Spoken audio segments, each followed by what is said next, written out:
Hi, I'm Casey. And I'm Gianni. I never finished reading the Animorphs books as a kid, and I still haven't as an adult. And I've never read them. We can't tell you where we live. But we can tell you that we want to revisit these books as adults and dive into what we would keep or change if we were to put it on TV. Two friends, 50-something books. Welcome to morphinbuddies. And then the music kicks in, and then people are just so ready. Okay, cool. I am rolling, and saxophone guy is just hanging out in the background. Hell yeah, dude. He's just going at it, my dude. Love my boy. Love my boy out there. Yeah. He's just up there going. If you don't flex a muscle. Yeah. It goes away. Exactly. Disappears. Maybe that's all it is, you know? The sax man's gotta lay down some sax. That's right. If you're not laying down sax, what are you doing? That's so true. That's so true. I never even thought of it like that, but you're right. Yeah. Speaking of sax man, hi everybody. Welcome to the next episode of morphinbuddies. With me, your host, Casey Cisnowski, and Mr. Gianni DeMaia not drinking a Snapple today. I didn't have time, and then you were late, so I could have gone and gotten my Snapple, and now I'm pissed. Now I'm upset. Look, Gianni, I was only 10 minutes late. Fact and everything. Listen, Gianni, you should have been here in my brain experiencing what I was experiencing, and then you would have understood why I was a little bit delayed today. So honestly, I think it's a little on you. No, it is. I should have just told you I was going to be late and then just gone and got a Snapple like I usually do. But instead... Is that like the equivalent of Dad going to get a pack of cigarettes and then never coming back? Yeah, except I do come back. This time you do come back. You're just a little bit late. This time I do come back. It's just with Snapple. Yeah. But now I have no Snapple, and it's killing me. I do have one of these. I do have a toothpick. Maybe that'll satiate my oral fixation. I would recommend not swallowing that. Swallowing a toothpick? Yeah, probably don't. Wasn't planning on it. Oh, okay, I was just planning on having it hang out of my mouth like a really cool guy. Wow, you're so cool. It's suddenly got so cool in here. I mean, I think you can pull it off. I just get nervous if you choke on it. What if you, like, gasp? Well, I don't know. Try to shock me real quick. Okay. Say something crazy. I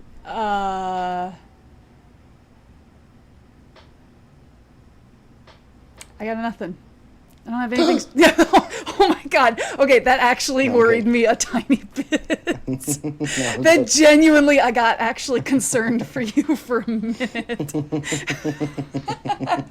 Gianni, you can't be doing this to us and the folks. What happens if you choke on a toothpick and die? Listen, if I die on the podcast, I'll go out the way I wanted and the way everybody wanted. Yeah. You know what I mean? It's like Tom Cruise, like, wanting to die on film. It's like, oh my god, he'll go out the way he wanted. He wants to die so bad. You know, so why could we be upset, you know? Do I sound different? I feel like I sound slightly different. It's like the slightest hint of a lisp. But maybe it's just because I'm saying the word slight a lot. It could also be the toothpick. No, that's what I meant. Is it the toothpick's fault? It's probably the toothpick's fault. It's the toothpick. Yeah, it sounded a little bit different with the toothpick in. But I look so cool, so people are going to put up with it, because this is obviously a visual medium. This is 100% a visual medium. Also, speaking of visual mediums, guess who's close to the end of her Invisalign journey finally? Whoa! You know, like the little... Look at those straight yappers. I'm very close to the end. Just a real quick tangent, everybody, since we're speaking about teeth. And you know, in when you get, if you've had braces, the little squares that they like glue onto your teeth to make sure the braces stick there. Right. And then they thread like the metal wire through, and that's braces. So I had the little squares on my teeth. It wasn't metal, but it was like it was like plaster or glue or something, and that helps keep the retainers in place as you're changing them out. I got those taken off. Take a look at that. Now you can just see fresh chompers right there. Fresh chompers. So now this month I only have to wear my retainers at night, and then I think I only have like 2 months left of retainers, and then I'm done. And then Whoa. my jaw is fixed. Consider my jaw fixed. Congratulations, my friend. That's incredible. Thank you. I had braces when I was young. And then I didn't wear my retainer at all. And then I was like, I don't really care. Is that why you have a wood pile for a mouth?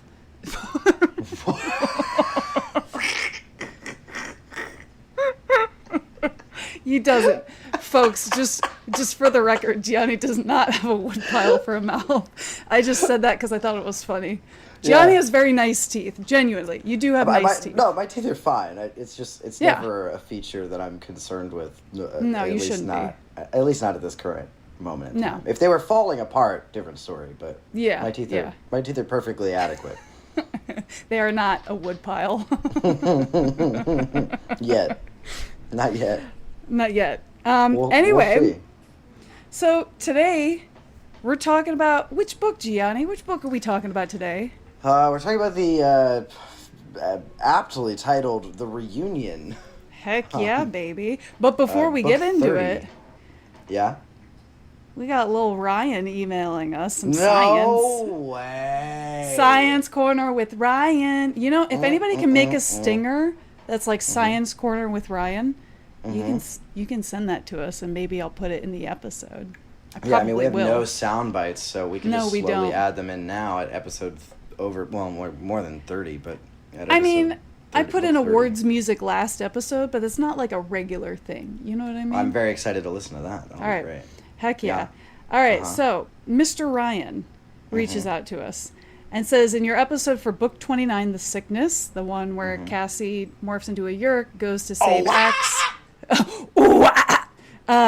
gets into his little brain, saves Axe from the disease, and everybody's better. Ryan says, you called upon my nerd powers to ask how it makes any sense that Axe's disease, Yamfoot, could affect humans when humans don't even have the tree gland that the disease attacks in andalates. Short answer is that it doesn't make any sense at all, and I'll elaborate on why. That is the first time that I think he has ever said, I'm stumped. I got no clue what they were going for here. But he explains why it doesn't make sense. So I'm gonna it's a little bit of a long email, so I'm gonna summarize some of it. He said, first thing that doesn't make sense is within the lore of the series. The Animorphs and Andalites are able to morph ailments away, including diseases. At the very least, I would think the virus or whatever it is would go into Z-space when you morph and not affect your morphed form, and it would only be a problem when you demorph. But Axe first starts showing symptoms while he's in human morph, and Jake first starts showing symptoms while in eel morph. So I guess the answer is that Yamfoot is immune to morphing somehow, ? I don't get it. I suppose we can chalk it up to we just don't know everything about morphing technology and just hand wave it away. Right. Second thing that doesn't make sense is the cross-species infection. Here we go. This is the part that I really enjoy. This is the juice. Yeah. Lay down the tracks, Ryan. Now, it's important to point out that viruses can, in fact, jump from one species to another, like bird flu, swine flu, COVID, are all examples of viruses that have done that. And birds aren't very closely related to humans because, as we know, a bird is a bird. Right, as one does. As one does. So the jump can be pretty significant. But there are limits. You don't get jumps where plant viruses infect animals, for instance. Axe, of course, seems like an animal and even a mammal, but let's not also forget he's an alien. So evolutionarily, we'd be more closely related to plants than we would be to andalites. A virus jumping that far seems crazy to me, and yeah, we don't even have tree glands. Now, to try to make it make sense, we're gonna hand wave the morphing thing away. And somehow, coincidentally, Axe's cells are similar enough to human cells that the Yamfoot can infect either one. In that case, I think the Andalite tree gland is acting like a lymph node to trap the pathogens. But just like with appendicitis in humans, the wrong infection can make it rupture and release the pathogens into your system in really bad places, which can kill you. So the flu-like part of the disease is the pathogen infecting your throat, lungs, whatever, and that works in humans too. But Axe's body is gathering the pathogen in his tree gland, which is a defense that works just fine with most diseases, but not Yamfoot. It's Andalite appendicitis. Humans, though, Oh. humans though are using some other defenses and just feel icky for a few days and then clear the disease from their system. There's my attempt. Try not to poke too many holes in it because I think doing so would be pretty easy. Thanks, Brilliant. Mr. Brilliant Ryan. stuff, as always. Genius. Brain leaking out of your ears, sir. Put it back in. You got so much brain in there, man. Oh my god, too much brain. It's oh god, can't fit. Yeah, I mean, basically all that just to say what we already knew, which hey, doesn't make sense. Make much sense. Doesn't make sense. This doesn't make much sense, does it? Huh? That's a little. It's interesting. But thank you for the multiple confirmations, Ryan. We appreciate you. That's why we hire you. Yep, that's why you were awarded best buddy this round. Right. You know what I mean? Right. So, yeah, we pay you off with with makeshift awards. We hope you enjoy your award. We haven't sent it out yet because the episode hasn't come out yet, but it's coming. You're gonna love it when you get it. As of recording this, I hope you love it when you get it. I worked for about Gianni 30 worked so minutes hard. on it. I worked for about 30 minutes on that award. You for our brand, I think it's perfect. I think it's pretty good. I think so All too. things I think considered. it's great. Also, folks, if you hear a lot of jingling in the back, my cat is still recovering from dental surgery, and today's the day he can finally start having hard food, and he's figuring it out again. So that jingling is him just kind of shaking his head and shaking and baking. Adjusting his mouth, shaking and baking. There. I'm glad that his dental surgery went well. That's good news. Oh my God, I'm so glad it went well. He started getting some inflammation in where the canine tooth was pulled, so we had to put him on extra meds, which was a whole fucking dilemma, all kinds of shit. That was crazy. But he's okay. He's okay now. He's back to eating. He's pretty much back to his normal self. So we love to hear glad to hear it. Glad to hear it. He's my little guy. So my best boy. That's right. Book 30, the reunion, the Margot-centric book where he's turning into a little cockroach on the cover of the book. Yep. What were your thoughts? Let me get this out of the way first. Yes. Just because this surface level stuff. So, having read the book, they chose the wrong cover and they chose the wrong title. Because there's not much of a reunion. There is technically, but it's not like. Reunion kind of implies happiness and joy, and this was not it. I mean, I would call it like the Valley or something. Maybe the Reckoning. The Reckoning, that would be a great title. Yeah. That they could have thrown that title into like several of these books, but alas, had to get that out of the way. The cockroach is also incorrect. You know, they should have done the goat instead. It's a way more consequential morph, and it's a new one. Yeah. I don't know. I got confused when they were talking about mountain goats in the book because my first thought was somebody mentioned in the book, oh, look at your little horns. And I'm like, little? What do you mean little? And then I looked up a picture of a mountain goat and I was like, oh, I was thinking of an ibex. Do you know what an ibex is, Gianni? What the fuck is that? Look it up online, IBEX. That is another variety of mountain goat, except its horns are... The things I do for this podcast. You learn so much. It's like Animal Planet. Look at its horns. Animal. Oh, yeah, these enormous... Yeah.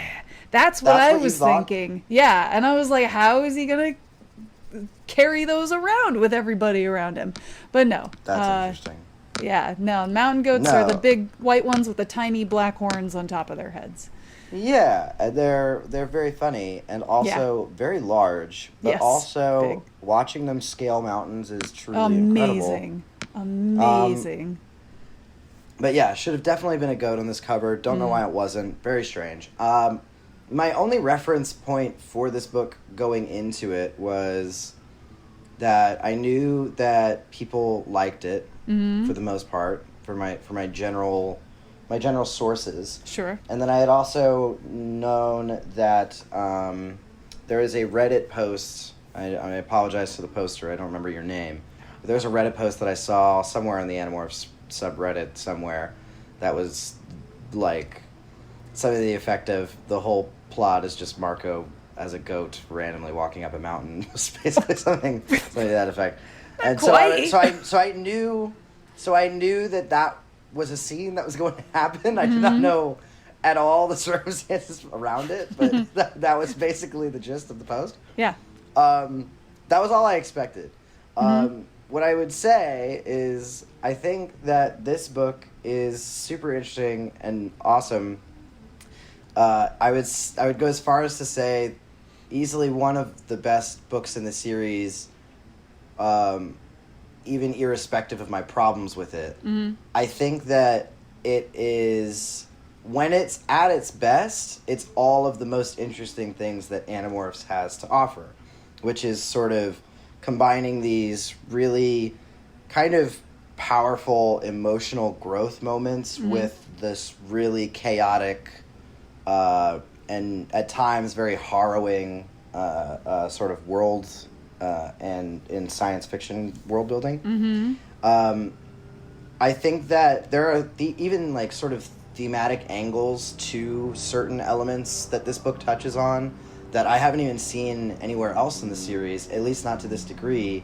I'm thinking of an example. There's a particular sort of moment where, not to describe it too in depth, but Marco is sort of like having, I don't want to say like dreams, but he's sort of having like a vision of the future and kind of putting together for the first time that if the Animorphs win, that they'll be written about in history. And he's sort of grappling with the idea of legacy in tandem with the inherent tragedy of what he has to now endure and go through. And that's something that I just haven't even seen in this series anywhere else. I was just like really fascinated that this book even went there, because I didn't even know that they were interested, Applegate, and if there was a ghostwriter on this one, I would be surprised, but it could be. I didn't know if they were even interested in kind of grappling with what the potential legacy is for humankind moving forward beyond this. And so, anyway, all that to say, there's a lot I think you could really praise about this book. I think it's, again, still one of the best in the series. It definitely has drawbacks. Most of those drawbacks are the things that other books have done that are also drawbacks in those books. For example, holograms need to go. I knew you were going to have a problem with that. Holograms need to go. Jake needs to go. But, like, these are things, whatever, that I kind of expected. There's a very important moment at the end where Marco makes a decision. That is then immediately taken away from him. And it's taken away from him in two ways. One of the ways is just stupid. But the other way that it's taken away from him is an interesting character idea.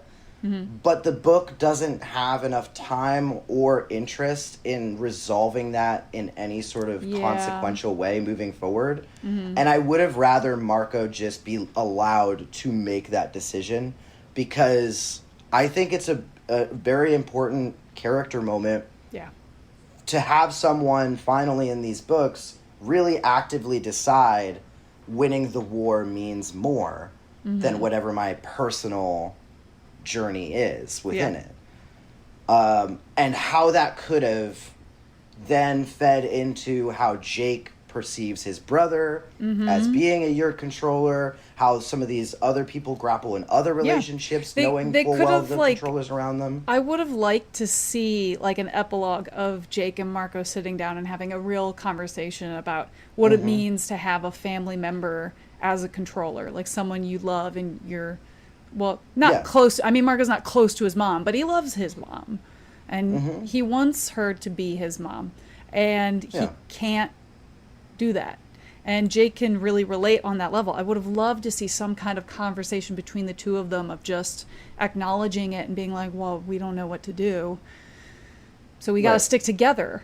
We got to support each other, essentially. I would have loved to see some kind of mention or something like that. They don't. And I do think part of it is because of how short the books are. I think there's a page Mm-hmm. number. There's like maybe a maximum page number for like the regular books, not counting like the Megamorph series or the Visser or the Hork-Bajir Chronicles. Those things, those are different.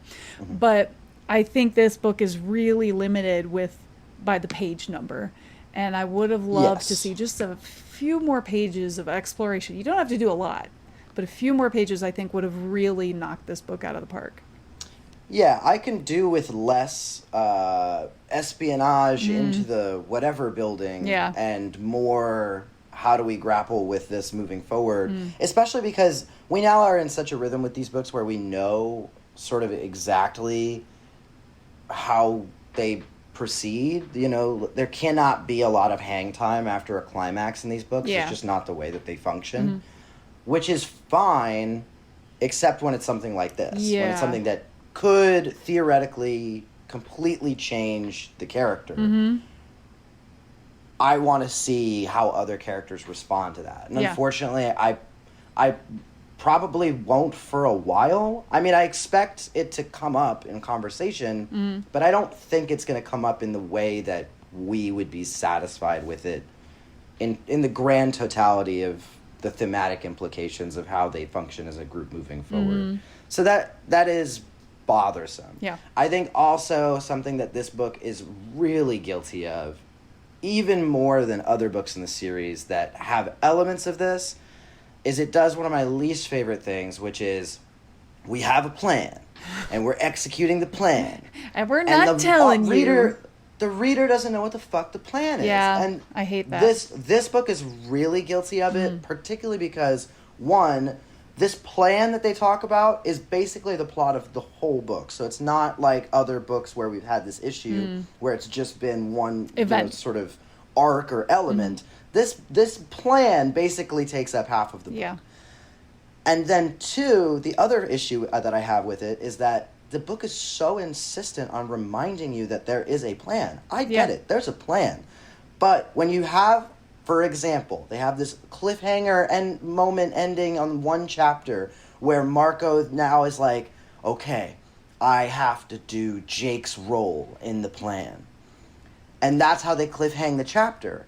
And it's egregious because we don't know. As a what reader, is his you're role? Like, what was Jake's role? I don't know what you now have to put yourself in and do. And I have to wait like 8 chapters to find out that all it really was, Jake was just going to talk to her again. Okay, cool, I guess. Just infuriating. Yeah. There's other like little nitpicks and gripes that I could throw in there. Like I don't know why they're still calling him Visser 3 if he should have been promoted. That doesn't make any sense. I don't know why they're still calling her Visser 1 when she was clearly demoted. That doesn't make any sense. I don't understand any of that. And I don't think that Applegate and company cared to explain any of that either. Whatever. Is what it is. That just bugs me though. That's you want a little more clarification maddening. so you can understand at least some of the hierarchy. Yes.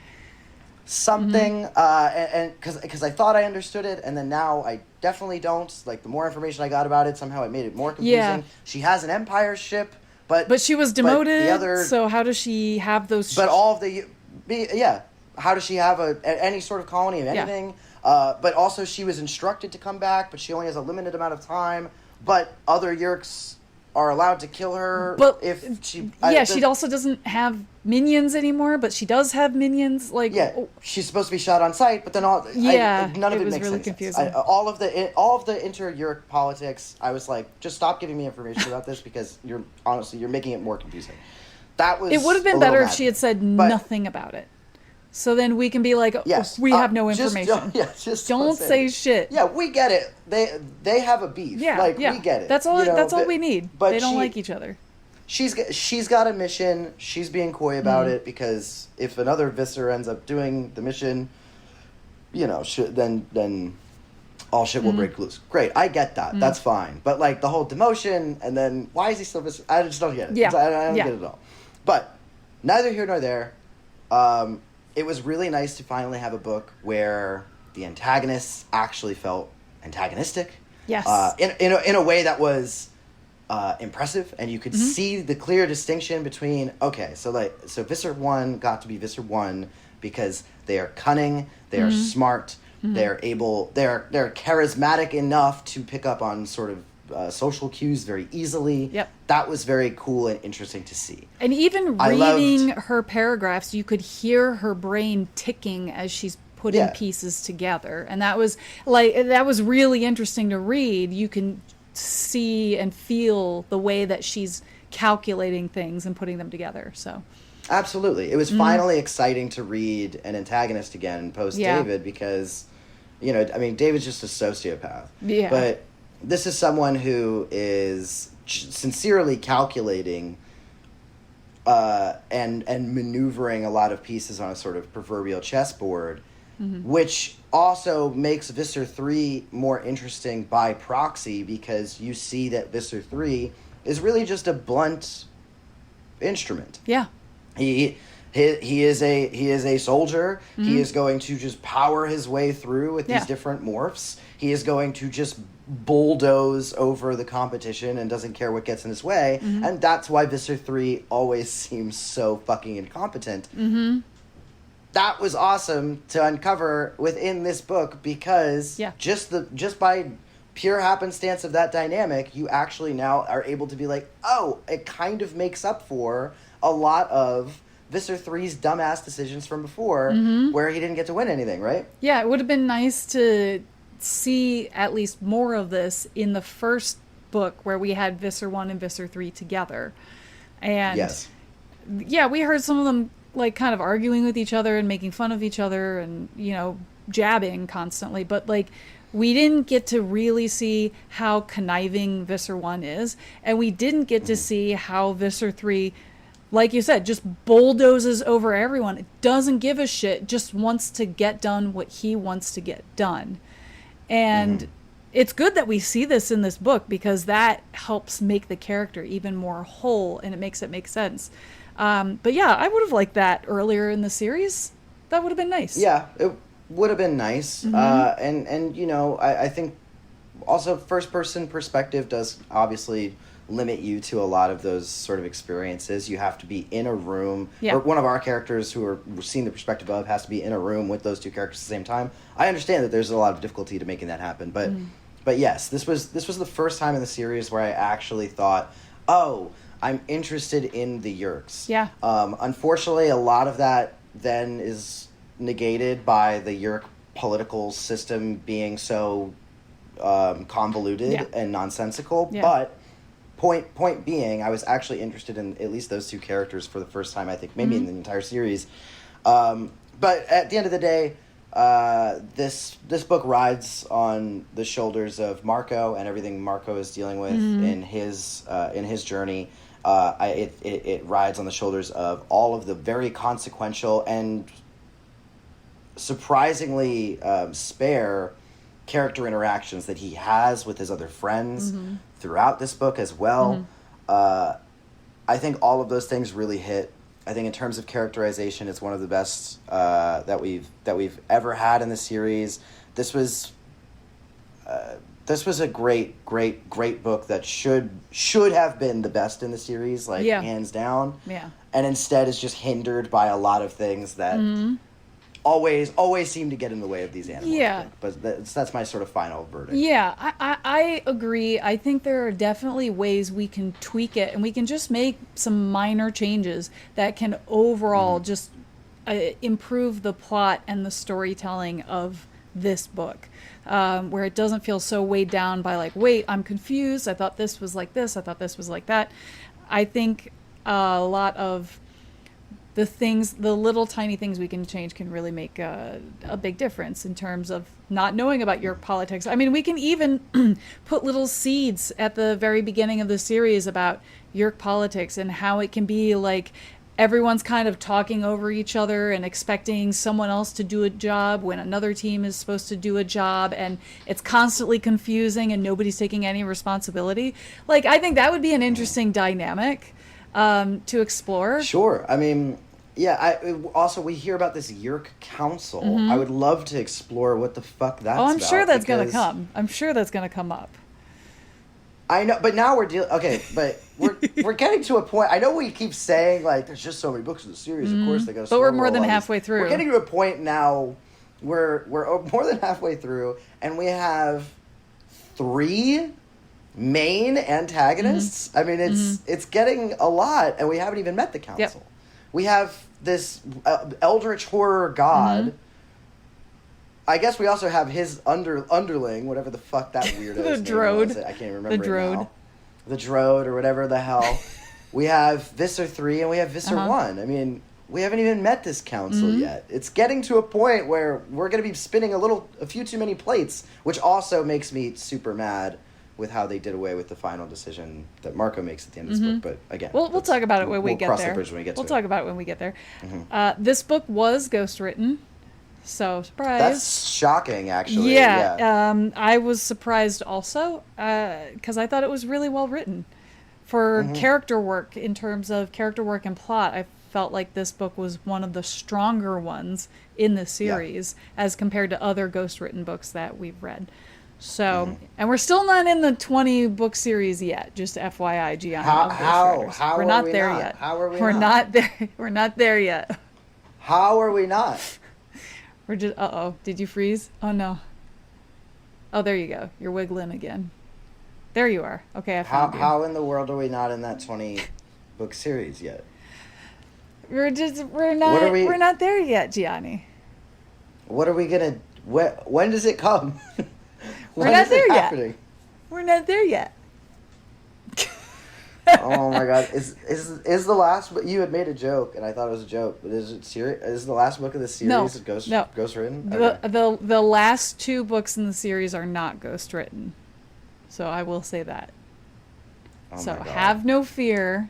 So I'm doing math right now, folks. So it's right around the corner, I suppose. It is right around the corner.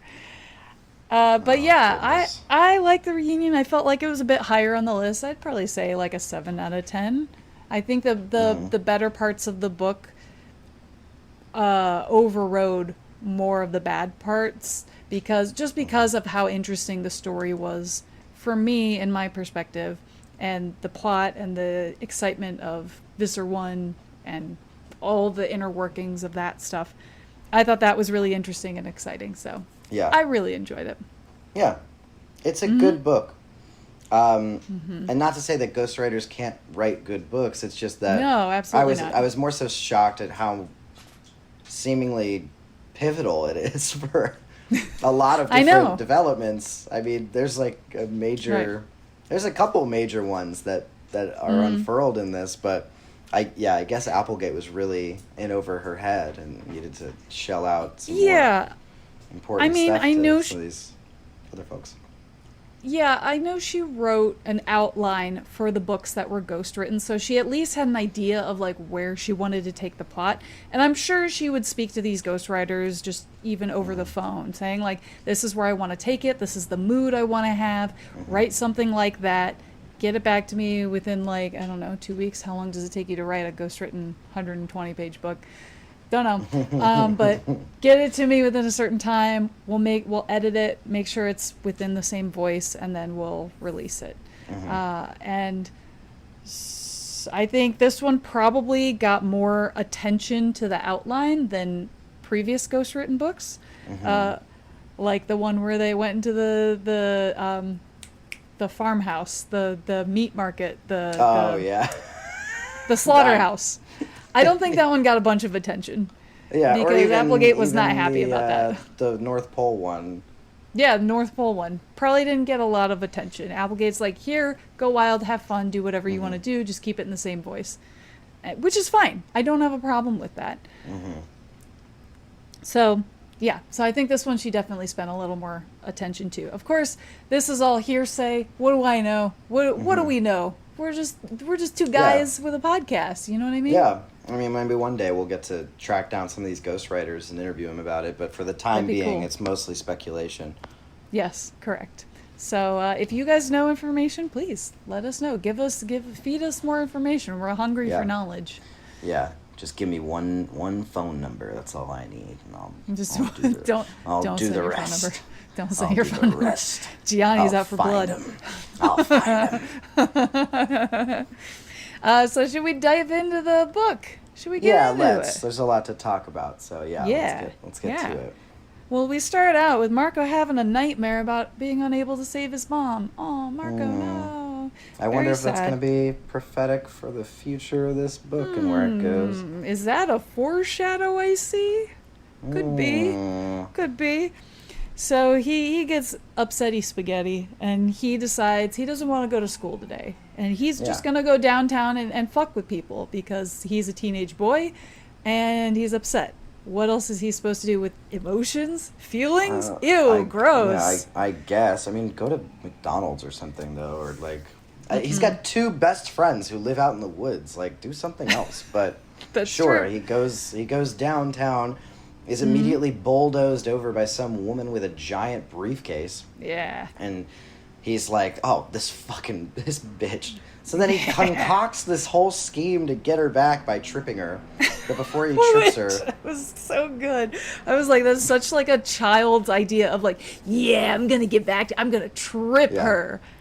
I mean, but it is a little strange that she didn't even bother to, like, she knocks him with this giant briefcase. He falls over. It's not just weird that she doesn't even glance back, but, like, no one else looks around.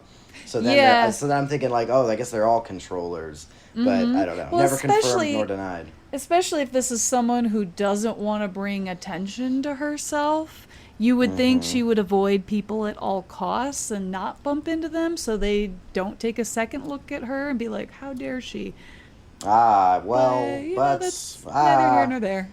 She's got to go into this building with whatever, and he looks at her before he trips her and immediately realizes, that's my mom, and she's wearing a blonde wig, and that is crazy. So he's like, will you wear wigs?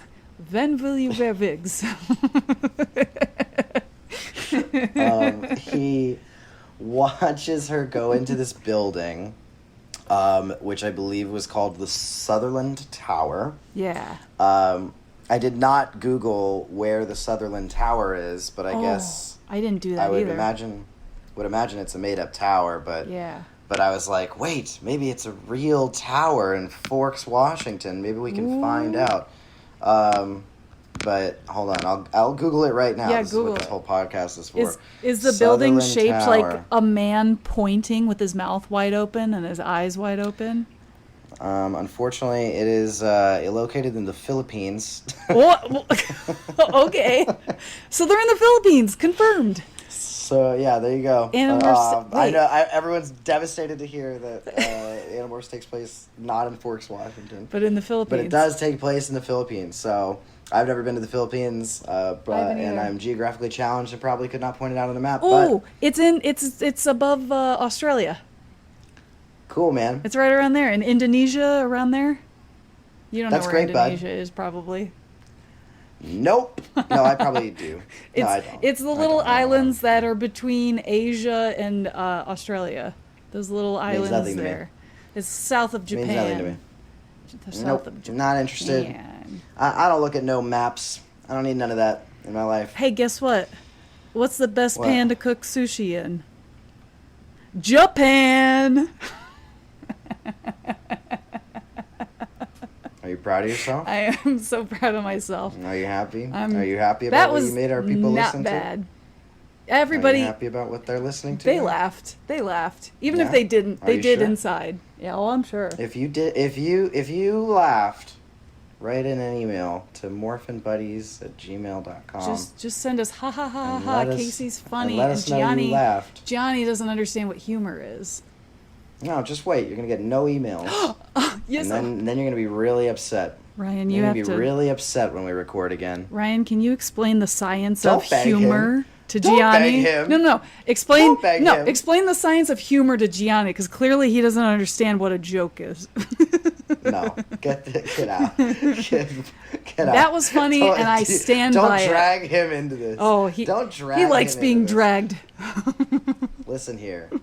If he's a biochemist, right? Yeah. If our biochemist friend writes in with something about the science of humor, yeah, I'm going to retroactively take away his award, and I'm going to give it to Just a Bird Jimmy. You can't do that. And that's a threat. You can't do that. I can do whatever the fuck I want. I made the Buddy Award. You did make the Buddy Award. I do have to give you... I can do it. I can do it. I'll take it away. Gianni giveth and taketh away. Oh, no. So you watch yourself, all right? You think other award ceremonies are cutthroat? Just wait till you see me, all right? So watch yourself Ryan, over there, all right? Don't give in to the fascists. You stand up. You stand up for what's right. No, get out of here with this. So, anyway, they go to the Sutherland Tower in the Philippines. Yes. There's some guy who's walking through, and he's in a suit, and he seems important. He gets addressed as Mr. Grant. Mm. Marco grabs the guy's hand. Papa. And immediately puts him into a trance as he's, taking the DNA. The morphing DNA. He's acquiring the man. Marco... Yeah, so the security guy is like, "Oh, hi, Mr. Grant." And then Marco's like, "Yeah, it's take your son to work day, so I came in with my dad." And the security guy's like, "That's great, bud. Get on in there." Yeah, Mr. Grant's too woozy from the DNA acquiring. Yeah. Yeah, this zombified man then strolls on through with this kid in tow. Marco lets go of his hand. The guy just reacts like, "Ooh, something I ate." Whoa, whoa, whoa. And then they all get into an elevator together. And Marco's in the back of the elevator, and in the front of the elevator is his mom. And so the Marco decides, well, I don't know how I'm going to get to the front of this and get out at the same floor as my mom. So I'm going to have to morph and into a fly. He like scrunches down. He slides down the back wall. Not noticeable at all, by the way. As speaking as someone who's been in a few crowded elevators before living in New York, Gianni, I'm sure you've had the same experience. It's kind of hard not to notice someone doing something weird in a packed elevator. Even though you're a kid, you're not going to not notice a kid sliding down and then suddenly turning into a bug. Turning into a fly. I would notice, I think. I was reading this and I was like, are you kidding me? No! Yeah. How are we getting away with this? Yeah, and Wild. The truth is, honestly, they don't get away with this. But again... This whole morphing thing is the worst kept secret known to mankind, so at least there's some headway made with it in this book, but we'll get to that when we get to that. Point being, he turns into a fly. Only like one person really seems to notice as he's getting out of the elevator, which is totally different. But then... He goes into a vent. He's following his mom. He ends up following her into this room. He's like, got it. And then he boogies on out of there. He flies into a vent to get out of Dodge. Now that he knows where his mom is gone, he immediately gets sucked into some sort of whirlwind of ventilation, whatever. Demorphs, falls back down, comes out.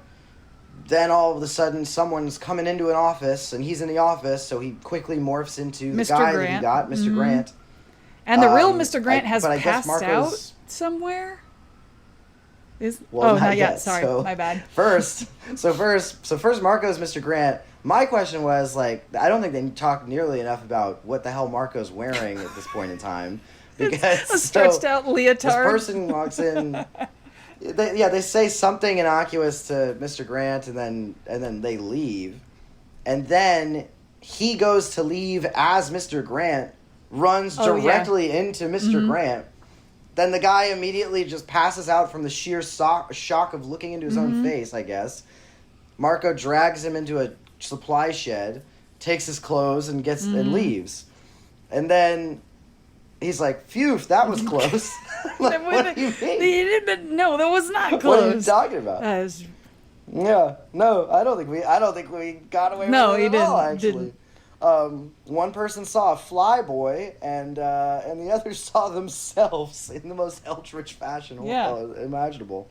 But he gets out, he goes to school, he's reeling through a lot of things, basically tells everybody, like, hey, let's meet at the barn or whatever. There's an interaction with Chapman, just to remind you that Chapman exists, because Chapman's going to pop back later. Not really important. Anyway, they go to the barn. Marco tells everybody what happened. Everybody's like, whoa, that's crazy. We got to figure out what she's doing back on Earth. So then they're like, all right, we got to go do some espionage. We got to go sneak on in here. But then Jake's like, oh, but real quick, I have dinner, so I can't do it tonight. And then Cassie's like, yeah, I also have plans. And then Rachel's like, I have plans, which I was like, It's his mom. Yeah, guys. What do you mean? You have had no problems in the past dropping everything to help somebody else. No issues whatsoever. And then all of a sudden it's Marco. And all of a sudden it's Marco's mother. Yeah, and who's Visser 1, who is acting suspiciously, and you guys are like, nah, we're gonna let this one slide tonight. I got plans. You guys go. You have fun. But so then, Tobias is like, I'll go, because I'm a bird. Mm-hmm. No one needs me anywhere. Axe is like, I'll go, because I live in the woods next to the bird. Yeah. So I'll go. And then Jake's like, great, you two go. And then Mark is like, and me, obviously, because this is my whole thing. And then Jake's like, okay, but Tobias has to be in charge. And then Marco's like, yes, sir. And then Jake pulls him outside.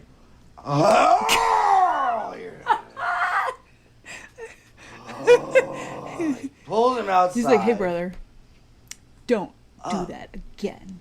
Hey, man, I know you didn't tell me everything that happened at that Sutherland Tower in the Philippines.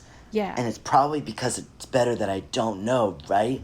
Right. And Marco's like, yeah, I guess. Yeah. Sorry, Dad. And then Jake's like, I'm not your dad.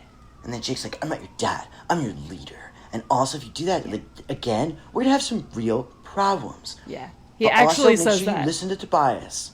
Okay. He does actually say... kiss on the forehead. Yeah. Kiss the little homies goodnight. You have to. But yeah, Jake really does say, if you do something like that again, we're going to have real problems. And I'm like, okay, first off, this is your best friend.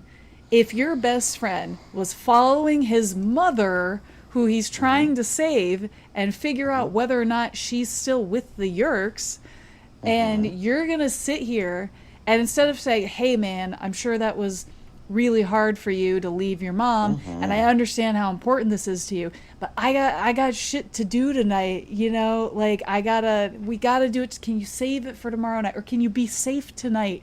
You know, I care about you. Instead of saying shit like that, Jake goes, well, you can't do that again, because I tell people they can't do it, and they shouldn't do it.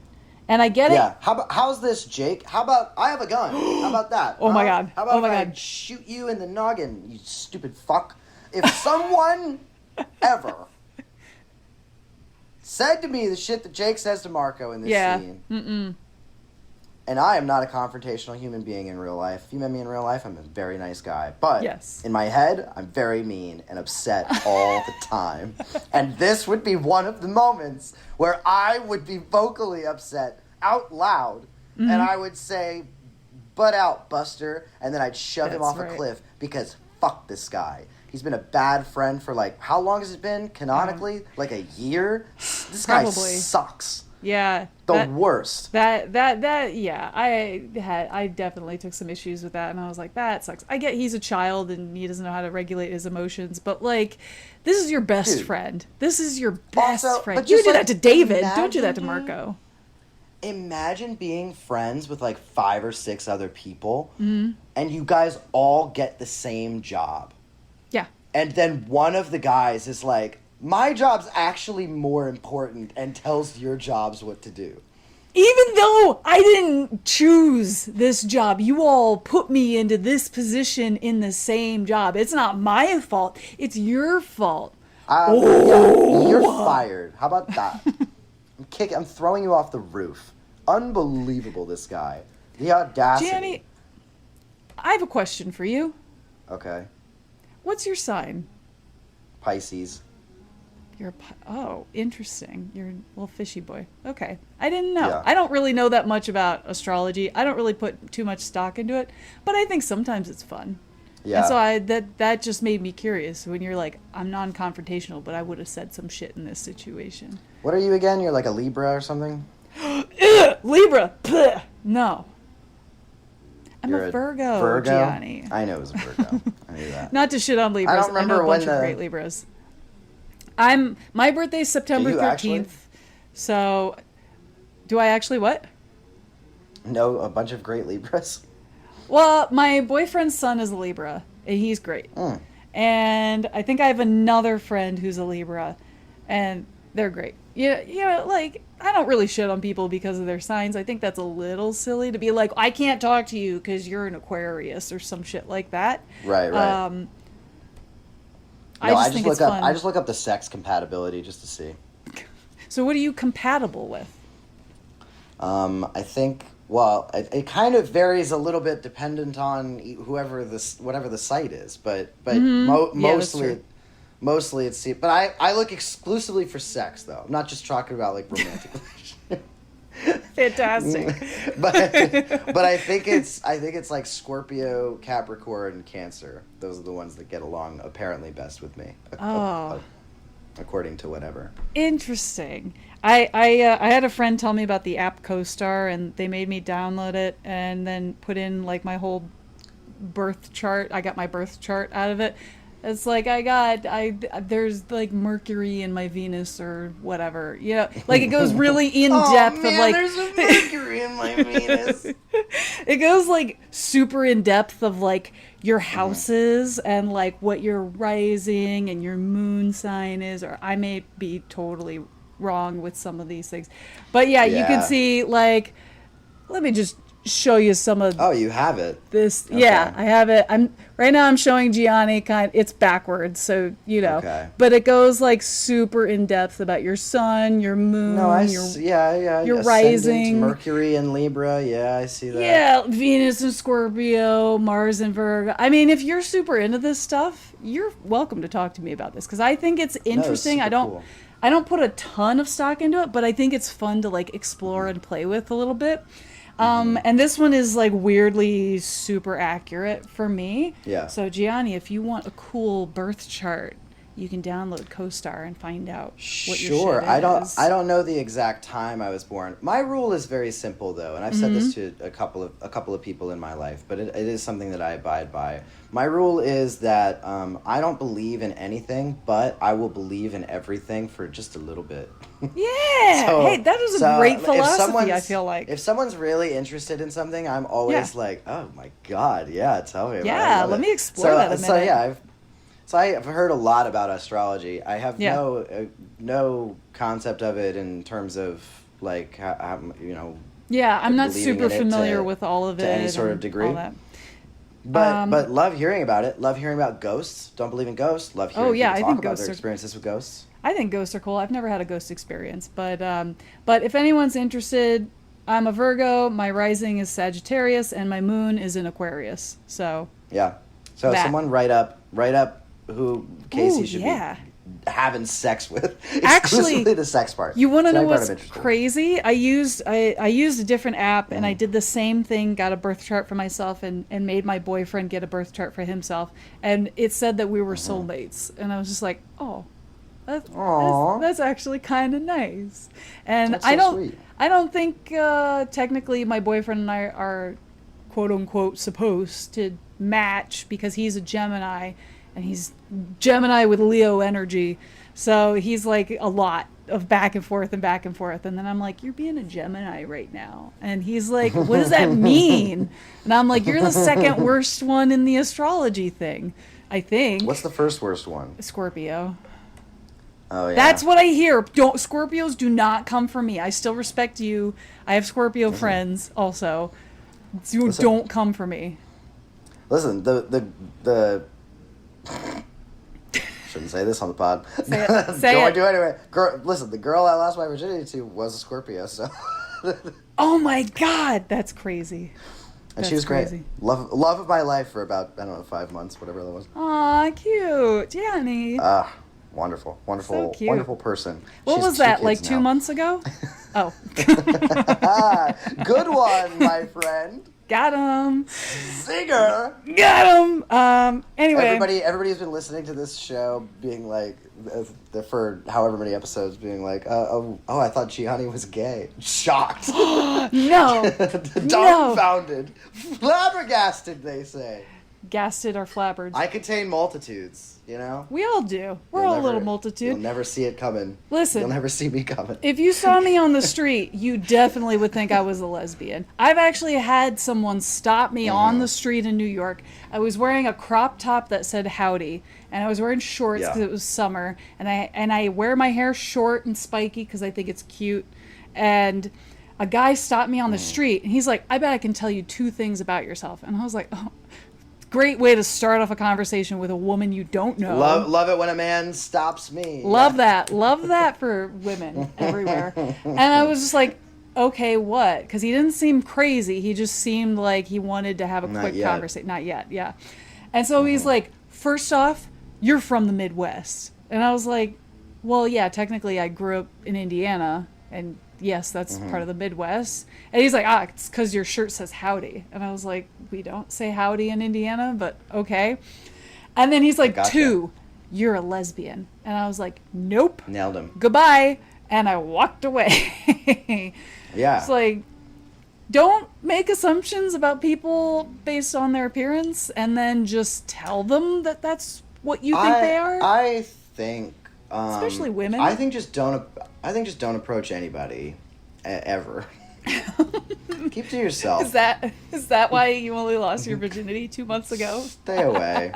Yeah, stay away. It's just not my business. Just don't talk to me at any point in time in any circumstance or universe. How about that? we just shouldn't comment on people's bodies, period. I know sometimes it's a little bit fun and it's okay to do a little bit, but like don't shout that shit from the internet and drag people just because maybe they've gained a little weight or maybe their haircut looks ugly or some shit. Just like let people live their lives. If they're not hurting you, shut up.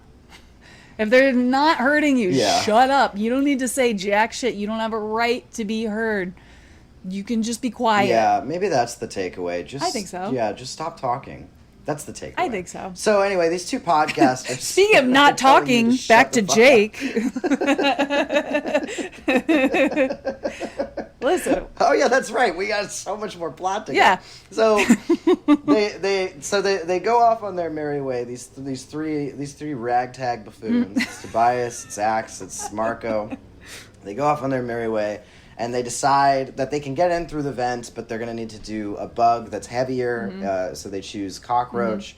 They morph into cockroach. So it's chaos ensues, as there always is some sort of shenanigans getting into these things. But getting to the main point, right? They go into whatever this office room is that his mom was in or whatever, and she's got her neck chained up. Yeah. And she's got her ear in a pool. And clearly the Yeerk in her head is feeding. Marco goes over to her. She's immediately stopped by Axe and Tobias.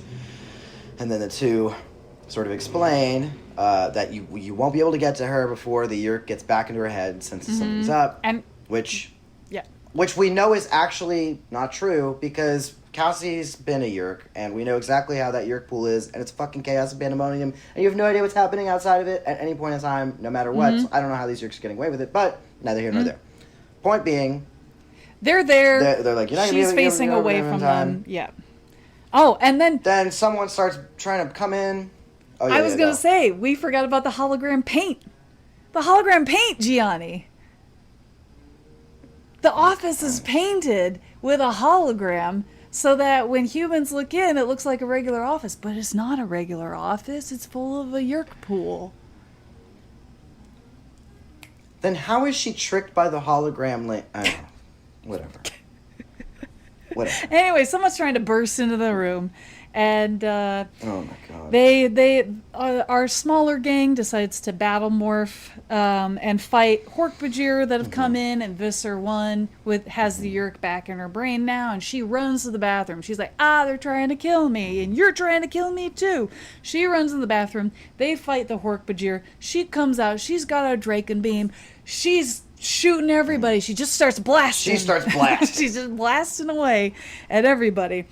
And then she tries to shoot the gang, and then they learn that she's in trouble for treason, and there's a warrant out for the Yeerks to kill her on sight. And so she's kind of, this is why she's wearing the wig, this is why she's disguising her appearance, trying to appear like a normal, regular human being. Oh my goodness, hello. Sorry, my cat just jumped in my lap and I was not expecting it.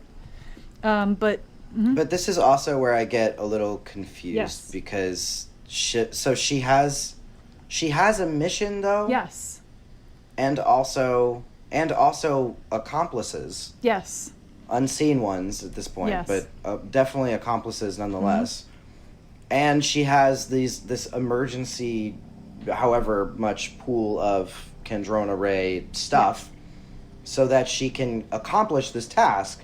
And the task is very simple. It's to find where these free Hork-Bajir have gone.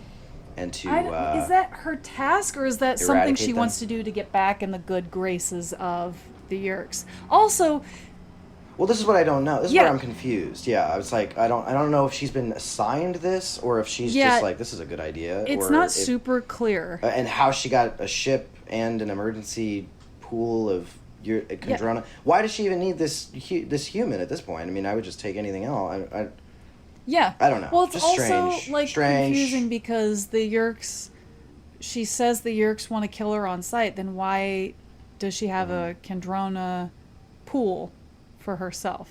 Did she? And why is she doing it in a packed office building? Like, go anywhere else. Not to mention, keep it at home. This woman, hide at home. This woman who you are in the head of is also presumed dead. Yeah. So you're wanted by two parties. I just don't know why. I would go to any other human. I would literally pick any other human brain, go into that one, especially and then start being this task. in the city where people knew who you were. It would be different if you were in a different city. Being in the Philippines, which is clearly just a walk away from their school. Right, in Forks, Washington. They're right next to each other. But yeah, you're in the Philippines where everybody, like, I'm not saying they would exactly recognize this woman who went missing however many years ago it was. Yeah. But somebody's going to know. It's not like 200 years have passed. At some point, someone's going to be like, hey, that room... No one works in that one. Yeah, what's that about? Yeah, that's weird. It looks like an office. Let's camp up in there. And then, like, I don't know. It's just a terrible, terrible plan, and I don't understand why. It's this whole elaborate song and dance. And anyway, doesn't matter. She comes out. So that they've defeated these enemies. Yeah. They've deducted now that Visser 3 is trying to kill Visser 1. Yes. Again. They shouldn't still be named these things because Visser 1 has clearly been demoted to such a degree that she's literally a pariah within her own faction of Yeerks, and they're trying to kill her on sight. Maybe the Yeerks operate like the Pope. You know, when they have to vote on a new Pope, and they have to put the smoke through the chimney to choose the newest Grand Pope? See, but we know that's not true because she says specifically, I was demoted to sub-Visser. Right, but somebody has to become the new Visser 1, but they haven't decided it yet because they haven't done the Pope smoke yet because they haven't made a decision. Okay. So she's still technically Visser 1, but she just hasn't become Popey yet. So she's like a lame duck president. Yes. There we go. Love it. There we go. Who's also wanted, dead or alive. Yeah. But get her.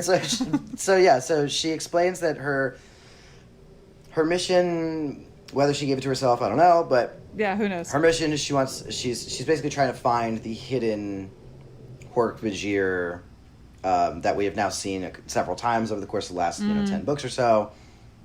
We know they're in that sort of weird outcrop valley area that Tobias has visited a couple of times. We know that all of the free Hork-Bajir keep going to that valley, right? So she has a proposition for these three not Animorphs. I just had a brain fart. Andalite bandits. Yes.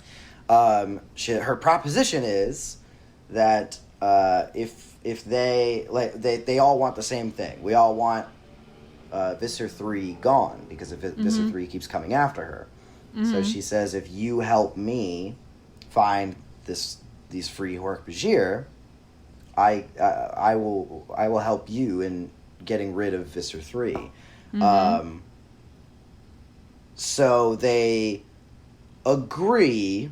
We're never under any illusion that the there's that something our friends shifty are going going to. on. Yeah, yeah, they're pretty plain and being, and they actually kind of say this straight up to her, where I can't remember exactly how the exchange goes, but basically she asks something to the effect of, like, you're planning to just kill me and the Visser 3, right? And they're like, yeah. And she's like, well, I appreciate you at least, being upfront about your intentions. But so, yeah, they let her go. Funny moment, though, too, that she's like, they're like, okay, if we do it, how do we get in contact with you? And it's like, I just imagine, like, the camera, like, hard zoom in right up to her face and extreme close-up. She goes, I have email. Ooh. Love that. She's just like, so they're like, okay, AOL. Great, we can find her on email. Great. Yeah, I don't know how she made an account, but sure. Yeah. Dead woman at AOL.com. So then they leave. Marco just decides to wake up Cassie in the middle of the night and say, hey, what morph do you think would be good to go to the Hork-Bajir? Not like you can just look at an encyclopedia the next day and go the next day. No, it has to be right now, waking Cassie's ass up in the middle of the night. And she's like... Quick point of clarification, though. If I recall, I don't believe that his intent was ever to go to the Hork-Bajir in the valley. He wanted to take them to the adjacent mountain. Yes. And so when he asked what would be a good thing to scale a mountain. Yes. But my point is, like, why does he have to wake her ass up in the middle of the night? Why can't he just, I don't know, wait until he sees her at school the next day and then go? This is one I'm actually fine with, because Cassie even says in this scene, she directly addresses, she's like, you seem a little manic right now. Oh, that's right. She did say that. And I think that is the intent of the scene, is that it is supposed to seem like he's a little too desperate to get this plan off the ground. That makes sense. Yeah. He's kind of losing control, so to speak. Yeah. And Tobias and Axe are clearly concerned about him as well. But Marco thinks he picks up on them, thought speaking to Cassie, thought speaking to each other. But he's like, I don't care. I just want to get. And they've already addressed at this point. Marco has a plan. He's like, I'm gonna have a plan. I know how to get both Vissers. We're gonna get what we want. We're gonna be fine. So then, so she explains then, mountain goat. Yep. So she explains what the mountain goat is. She explains where to find it, whatever. They fly out there. They get one who's kind of sleeping. Yeah, and then Marco all of a sudden gets... a bunch of goats start chasing him. Yeah, he gets headbutted in the butt. Bam! Yeah. And then next day. Yeah, so then the next day the gang regroups, and Marco wants to take out Visser 1 and Visser 3 and let them think they destroyed the fake Hork-Bajir using holograms by Eric. Again, none of this is explicitly told to us. No. This is all stuff that we gather from having read the rest of the book. Yes. For the remainder of the book, we have no idea what this plan is. Yeah, he's like, we can get Eric, and we can make them think they destroyed the Hork-Bajir group, but we're going to take them to a different mountain, and then we're going to kill both of them. And it's like... Right. Okay. Right. And then Cassie gets upset because she didn't want Marco to kill his mom and fuck him up emotionally.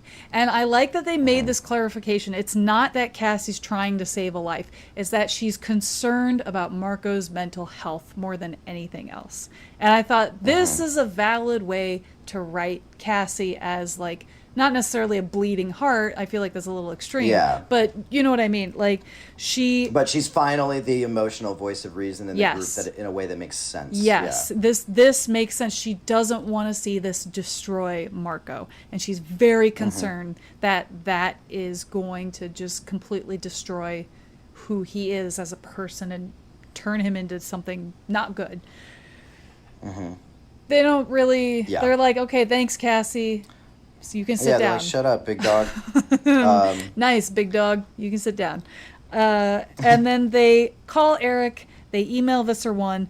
Then they meet Visser 1 outside on a sidewalk. Tobias speaks to her. They're all in different animal morphs. So she's like, where they could be anywhere. And Visser 1 they see Chapman coming around the corner, and they're like, okay, great, we're going to get Chapman to see her, and then he's going to raise the alarm. So Visser 1 accidentally, quote unquote, drops her purse right in front of Chapman, and she's like, oops, sorry. And Chapman looks at her, and he's like, that's the lady. And he runs to a payphone immediately. And then she gets onto a bus. Jake goes, morphs into a fly, and he's got Marco to guide him as to where to fly towards, to land. I will say, I don't know who the ghostwriter is who wrote this book, but to their credit, this is some of the best like espionage writing of the characters that we've seen. No, specifically like sneaky, the character interactions, because the whole plan hinges on them all playing off as arrogant Andalites. Yeah. Who are still adapting to regular society, human society. And a lot of the dialogue exchanges is basically them just, if you play D&D, you get this, but like making persuasion checks over and over, or deception checks over and over, where they're all basically say, like, I think at one point Jake is like, you must act inconspicuous. You must go get one of those cloths that wrap around the extremity before your head. Yeah, like things like that. And it's all really, really smart, very well done. Just a little bit funny, just enough. Yeah, just enough. It gives this moment it's sort of levity, but the plan is ostensibly working. Yes. In terms of getting other Yeerk's attention. Yeah. Focused on her, so that Visser 3 will show up when they need him to. Right. The plan almost gets foiled when she gets caught by a mall security guard who is clearly a controller and is like, you stole this stuff from the store. She's like, no, I bought it. Here's the receipt. Rachel comes in clutch, and Rachel's like, Mister, she paid for this stuff. I saw it, and she's got the receipt, and this guy's trying to arrest her. Well, you can't, but... And she saves the day. Great. They get her away out from the mall. They tell her to buy climbing tools at the camping store, so she does that. Then she gets into the car she rented, drives to the mountain, and then, oops, during the car ride, they have a discussion with Visser 1. Yeah, they finally fall. They finally fumble here. Yep, they accidentally reveal that no human controllers have died. And, Visser 1 puts it together. This. Yeah. Yeah, it's more of a deductive reasoning from Visser 1. But it does still, to me, seem like a bit of a logic leap to immediately be like, oh, they're humans. Because no humans have died, and you're saying humans are easier to kill. I mean, they could still be Andalites with the directive to save the human species. It seems a bit much. It is a bit of a leap. Immediately be like, we're found out as humans, obviously, or whatever. But again, regardless, it was interesting to have Visser 1 be so tactful to put all the pieces together. The conversation and I think, again, this is part of the detriment of how little pages that these books can have. I don't know if it was written in a contract or if that was just like the goal for every book. A few more pages, we could have continued a conversation or had other conversations. Anyway, that's neither here nor there. But Visser 1 seems to start putting the pieces together that maybe these aren't Andalite bandits. Could be. So they all arrive at the mountain. Visser 1 unpacks her things, and they're like, go climb that mountain. She's like, all right, I'm going to go climb that mountain. They all demorph. They remorph birds. Visser 3 is on his way. Idris Elba is in that limousine, and he's coming in, and he's got his whole gang of controllers and Hork-Bajir, and he sees Visser 1's rental car. He blows it up. Hoping she's inside, which was crazy. And Jake and Cassie were inside as flies, and they were in the middle of demorphing. So, So, no, Jake and Cassie died. Oh no! But yeah, so Marco's distraught. He calls out for them. They don't answer. He runs into the woods and sees that once he sort of calms himself down, he sees that Rachel and Tobias have followed the plan. We don't know where Axe is, but they followed the plan. They're both Hork-Bajir. They've morphed into Hork-Bajir, and Rachel basically poses for when Visser 1 shows up. Visser 1 shows up. They ask for some sort of code to prove that they are friends of the Andalites, and she gives the code, something to the effect of freedom, I can't remember. But then Visser 1 is like, great, lead me to the colony. Rachel, posing as this Hork-Bajir, says, you should just morph into a bird, because we got to go up there. Visser 1 makes up a sly excuse. Basically saying, I'm a little bit sick, I can't do it right now, I'll just have to go in human, it's not convenient for any of us, but just take me there. And Rachel plays along, says that the colony is up there, directs them to some sort of mountain, and Visser 1 logically reasons out loud basically exactly how, yes, like that spot makes perfect sense, it has the right amount of cover, that's why we've kept missing it, essentially. And Marco's like, great, I got her. It's exactly what I wanted her to think. So then he tries to double back to find Axe, because Axe's directive in this plan, again, all the elements of this plan, and I cannot stress this enough, are being revealed to us in the moment that they happen. So we, the audience, despite being constantly reminded that there's a plan that's unfolding and we're sticking to the plan, we got this huge plan, and Axe is part of the plan, and all of this stuff we have no idea about. So it just saying that as stuff is either happening or even not happening, we don't know as the audience whether or not to be panicked about something not happening, because we don't know the plan. We don't know exactly, like, okay, how bad is it if you do have to do Jake's part? How bad is it if what are your responsibilities now? We don't know. Yeah, we have no clue. So then it's like revealed to us basically right now that Axe's directive at this point in time has been to like basically clean up whoever enemies he can, and then circle back to the group. So then Marco goes to go find him. Marco overhears a conversation between Visser 3 at this point, has been tracking Visser 1 into the woods, along with Chapman and several other controllers. And essentially this conversation is just Visser 3 saying, no, I'm pretty sure I know what she's up to. She's going out to find the Hork-Bajir. If we catch her, then we can, basically get rid of her once and for all, and also get rid of the Hork-Bajir. This is going to work perfect. There's like a weird moment where he cuts off some guy's arm because he talked out a turn to him, whatever. Well, I think it's because the human controllers were exhausted and they couldn't keep up with the pace that Visser 3 wanted. And Visser 3 is like, stop complaining. Cuts off the guy's arm. Yeah, exactly. Then he morphs into some sort of chameleon-esque alien of species of some type and blends into his surroundings, and then buggers off to go to the mountain. At this point, Axe intercepts him. The two sort of reunite. Then Marco, I believe, at this point, Axe is like, you got to go do Jake's part. And then he tells Marco, get on up there. Marco morphs into the goat, basically bounds his way up the mountain.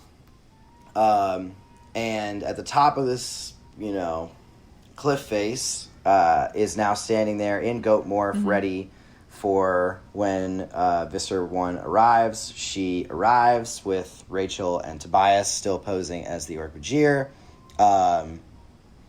They have a conversation in thought speak, and she says, reveal it to me, reveal the colony, the Hork-Bajir colony.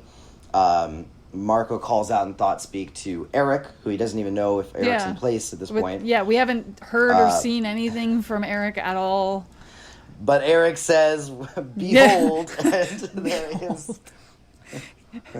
and there is a hologram unveiled of what would appear to be a Hork-Bajir colony, like sort of down the cliff face below. obviously it's not actually there. It's a hologram. Visser 1 is completely enamored by this and goes to direct her people to blow it up. But then over the cliff face now comes Visser 3 in this terrifying morph. They have a huge standoff.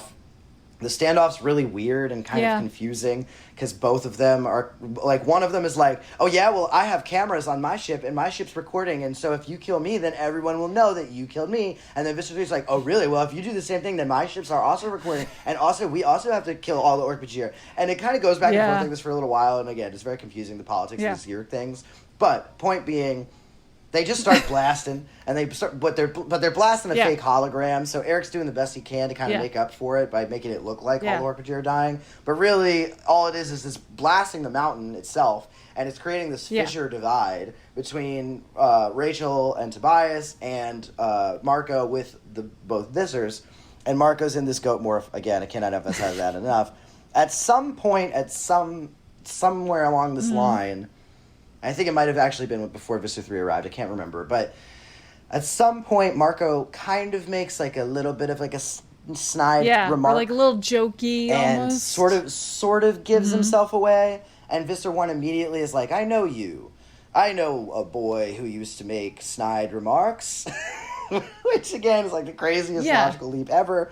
But it is a really cool moment for Marco's character, because he reveals to the audience, the reader, that actually what he did it on purpose, and it was selfish, but it really was because he wanted his mom to say his name, and to basically say that she misses him while he's standing there as looking like a mountain goat. Yeah, but also this is the part where we needed a lore master, because in a previous book, when they were in the underwater Lyran world, Marco revealed himself to his mom as Visser 1. She's like, oh, I recognize you're the son of my host.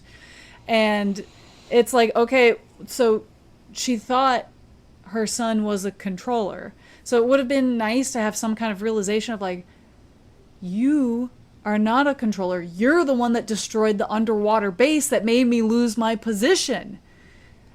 I would love to have that type of realization. Which she's brought up before. Yeah. In this book. So, she literally brought up that's why she's basically being hunted. So it's not too much of a leap for her to, if she's deducing this, like she could clearly put two and two together for that. And it just feels like it just falls short of it's right there. A satisfying epiphany. But basically now she knows. There's this whole big old fight. This whole thing. Visser 1, she's got her Dracon beam out. She's aiming at everybody. She's about to shoot Marco.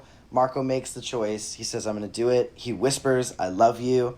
He runs at her. Visser 1 realizes in the moment, he goes, oh, the boy, like something to that effect. And then right before he reaches her to knock her off this mountain and kill her, Jake, as a tiger, can't let anybody do anything. And he knocks him aside, and he holds him down as Marco cries, and he watches as the cliff crumbles and his mom falls off the cliff.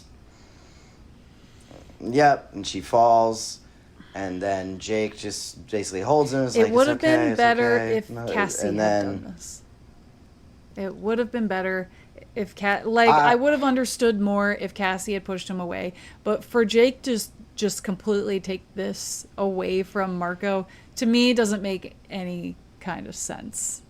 Not really. Yeah, I agree. You're right. It's the wrong character to do it, but even still, I just don't think anybody should have done it. No, I don't either. I get it. I get why. And they try to justify it with the end of this book. Yeah. And I think it just didn't. I think it just, frankly, it wasn't ready to go as dark as it did. No. And it should, again, I think more pages, they could have done a lot more and to streamline the story, but hold on, because it gets worse, because now randomly we cut to a week has passed. Yes. And so Marco is kind of dissociative. Yeah. And he's lounging around. He recalls a conversation of Jake coming over after a week has passed to sort of inform him of everything that happened, which by proxy informs the audience of everything that happened after we cut away at this major point of climax. But basically, of course, Visser 3 got away, because why wouldn't he? He always gets away. And then the Hork-Bajir colony, the actual Hork-Bajir colony, did come because apparently... someone did do their job. I can't remember who, but someone had a job to go tell the Hork-Bajir to come and fight and have a sort of big final stand on this mountain and kill all these Yeerks and we whatever. Don't have to do that. We don't have to do any of that. Why would we put them in harm's way? That's kind of like antithetical to the whole thing. It's revealing their appearance. So it doesn't make any sense. Nope, let's not do that. Yeah, it doesn't make any sense. They could have just tracked them right back, but they don't. Whatever. So anyway, the Hork-Bajir all come out in full force. They beat a bunch of these Yeerks, but 5 Hork-Bajir die. Marco doesn't really find it within himself to care. But both of the ships then fucked off. Didn't destroy each other like they said they were going to. Didn't destroy each other, even though that was the whole thing. They Draconed away any other evidence of whatever. I don't know. Who cares? But then nobody talks about a big mountain avalanche. Right after also, that. By the way, no mention of that in the town. No one cares. Doesn't matter. No, they can't see it from the Philippines. It's so far away. But so then Rachel comes and says to Marco, and this is arguably the worst decision this book makes, but she says that there was no body for his mom. And Marco's like, "You're not fooling me." And Rachel says, "No, like they Dracon beamed everything and fried it all to get rid of everything, but there was nothing where your mom would have fallen. I looked everywhere, and she was not there." And then Marco sort of dreads a future encounter in which he may have to see his mother again. But then Rachel says to him, "One battle at a time," and then they watch TV together, and that is how the reunion ends. I wish Rachel had not said anything about there being no body. I wish she would have just come in to check on Marco and spend time with him. And that would have been it. That would have been so much better instead of a teasing. I understand. Again, these books are written for kids and they want to tease the kids to keep reading the books.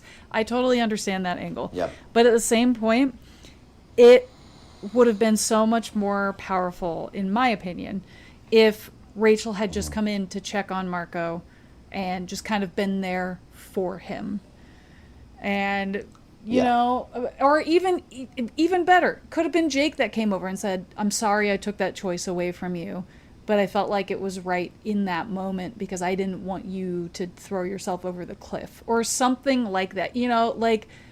And if I'm Marco, I'm mad at all of them because you didn't trust me to be able to follow through. And then you took that away from him, even though... Yeah, you took the agency away from me. But now we'll never have that cathartic conversation because my friend had this great term that he kind of got from like a Sorkin, Aaron Sorkin thing. But we've been saying it a lot now where it's like once out of the well is the term. And the idea is that there's, something is not working sequentially when, if the episode of a TV show ends and Timmy has fallen into the well, and then the next episode starts up and it says, "Once out of the well, Timmy," because we've deprived ourselves of all the drama, all the exciting everything stuff that could have happened for Timmy to get out of the well. Instead, it's once out of the well. So this is a real once out of the well moment because now we have this really tense and emotional and complicated scene of Jake in a tiger morph holding down Marco as he watches his mom fall off this cliff. And then it's a once out of the well. Yeah. And whatever the next book is going to be even more of a once out of the well because we're still probably going to be cagey about talking to Marco about his mom for a couple of books until she pops up again. And then it's just going to be like, "Oh, well, there's my mom, and we have a lot of baggage, and I almost killed her, but I didn't because Jake stopped me." And it's just going to be catching everybody up on everything rather than dealing with the emotional consequences of stuff. And I think that's just unfortunate. because there's a lot of really good stuff that can happen. I think there's another phrase which is kind of like once out of the well, where they use it. I had a boyfriend who worked on Wall Street in the 90s for a few years, and there's something that they call dead cat bounce in stocks, where you think something is really exciting and you see it bounce once and then it hits the ground and it doesn't move again.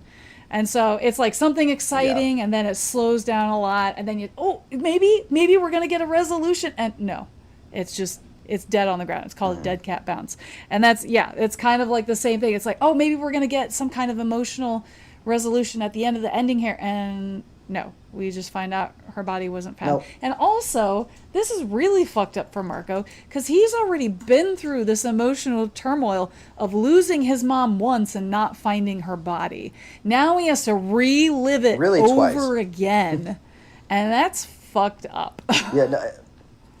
Well, it's the kind of the same thing happened though on the Yeerk planet as well, because the last he saw of her was she was floating, and he was like, he saw Lyran coming towards her, but he thought it's very unlikely that she'll be able to not drown before they get her back to the ship. And he says that in this book, and as a part of the reason why he's surprised to see her again. So really 3 times now he's lost his mom, and she hasn't been lost. And it's and again, it's an indictment on other more complicated problems with the series, which is this series just cannot get out of its own way in killing characters.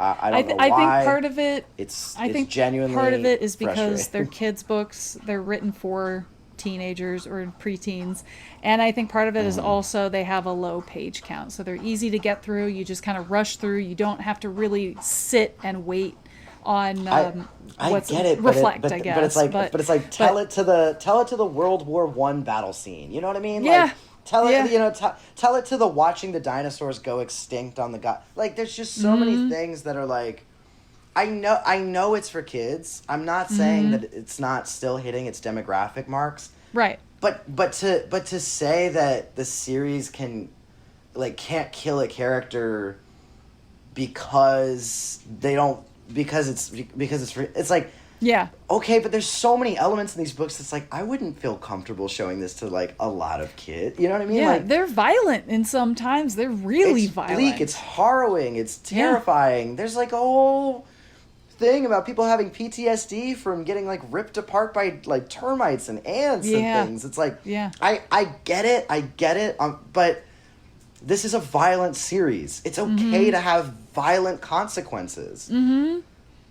I'm mad that they deprived Marco from the decision, but you can still earn that moment if there's an actual consequential conversation about him wanting the agency of it. And instead, we skirt around that. And also, not only did the characters deprive him of the agency of the moment, but also the narrative deprived him of the agency of the moment, because also she's still alive, and also she'll come back some way. Yeah. It's exhausting. Yeah.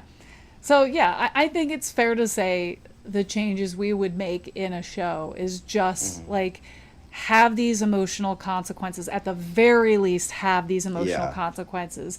If we're going to deprive Marco of this decision, we have to have some kind of emotional follow-up afterwards, whether it's comforting him, whether it's apologizing, whether it's getting into an argument with his friends and shutting the door in their face and saying, I don't want to see you guys for a week.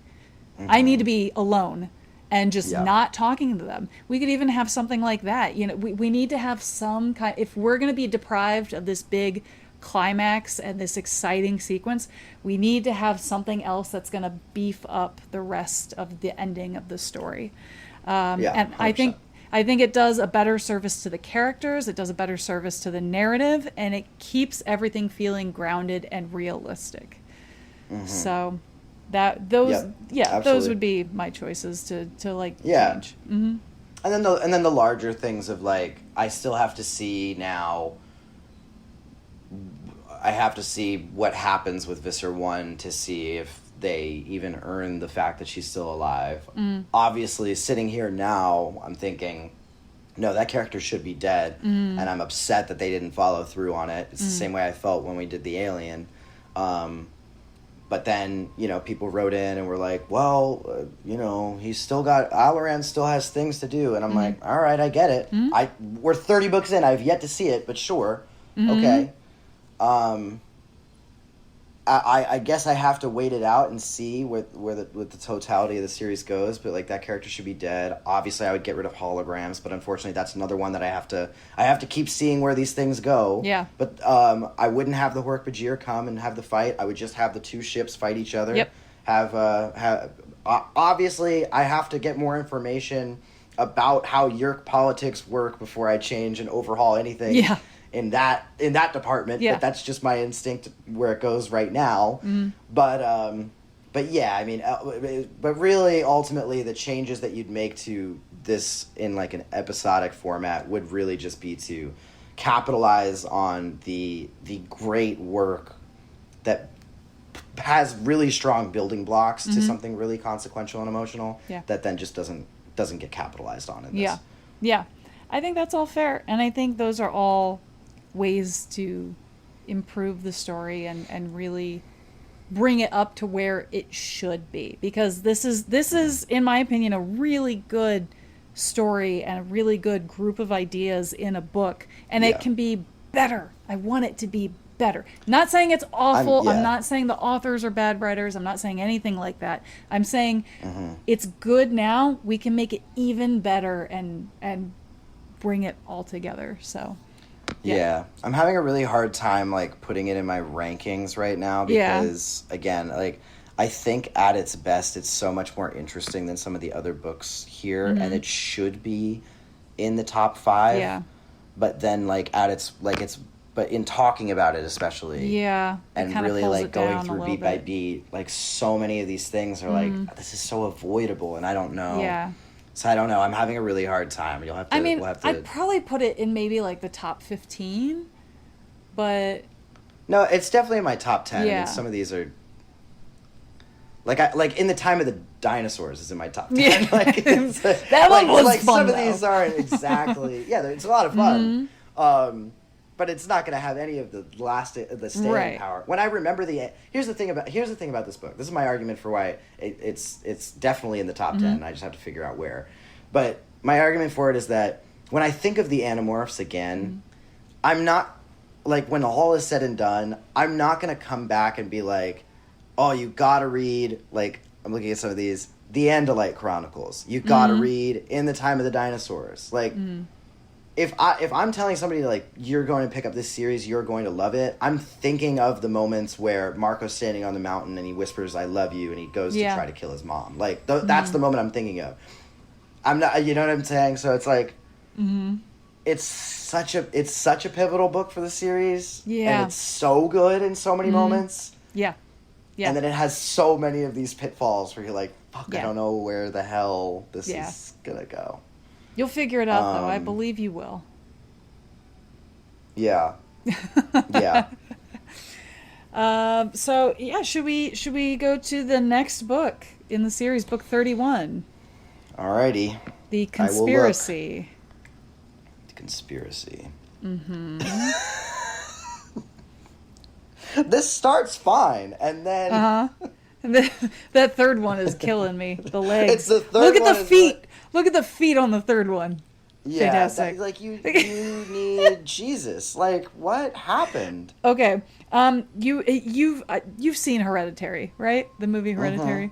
So I'm not really spoiling anything in it because I'm not going to be specific. But there's a moment near the end where a certain character flies into the treehouse.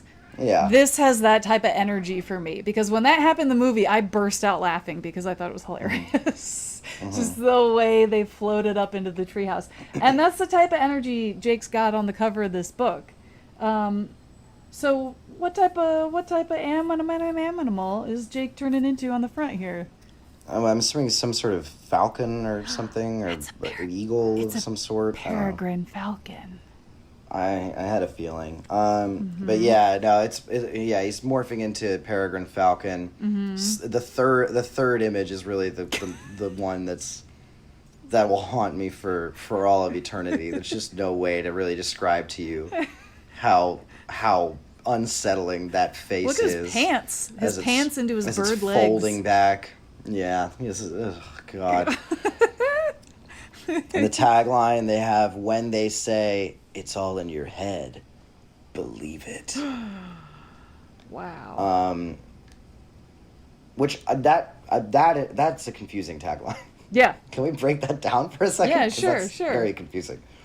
When they say it's all in your head, are you telling me to believe them? When they say, so it is all in my head. So that's what I should believe. I should believe that it's all in my head. Or are you saying believe what's in your head? Or is this tagline is really breaking my brain. Or is it really? Do you get what I'm saying? Yes. Or it could be really subtle alliteration to the Yeerks being all in your head. So what are they saying? They're saying if it's all in your head, believe it. So what are they actually? What do you mean? What do you mean? What do you mean? Believe who am I believing? What am I believing? Am I believing it's in my head, or am I believing that you say that it's in my head, so it's not actually in the world? I don't know. I hate this. Let me give you the description. Maybe that'll help. This is my least favorite outline that we've had. Go ahead. Jake's grandfather has died. Oh, that was sorry. Yeah. Didn't mean to laugh, but it blows the family away. Okay. Especially Jake's mom. Are you proud of yourself that you put the pregnant pause after it blows? Listen, Gianni. Are you proud of yourself? I'm on a roll with my word jokes today. Are you proud of yourself I am. That you make people listen to this I'm still proud of that show? Japan joke. It was really good. You all can use it, by Get the outta way. here. Everybody listening. Keep reading. Feel free. You Put don't even have to your head credit back me. in a I don't book. mind. You know what? Credit Gianni for that joke. That No. Give him all the credit. I'm sure he'll appreciate it.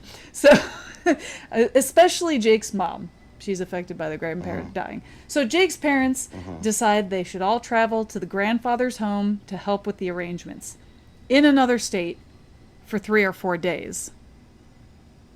Okay. This is a very big problem for Jake's brother Tom, or Thom. My apologies. We call him Thom until we respect him. He can't be away from the Yeerk pool for that long. So Thom refuses to go, and his father insists. But Thom's Yeerk will do anything to survive, including making his father less of a problem. Now Jake, the other Animorphs, and Axe have to find a way to protect his father without Thom discovering their secret, and without having to choose between his father's life and Thom's. The plot thickens, Gianni. Okay. How's that? I mean, you should have thought of it. You should have thought of this, Yeerks. All right. What do you mean?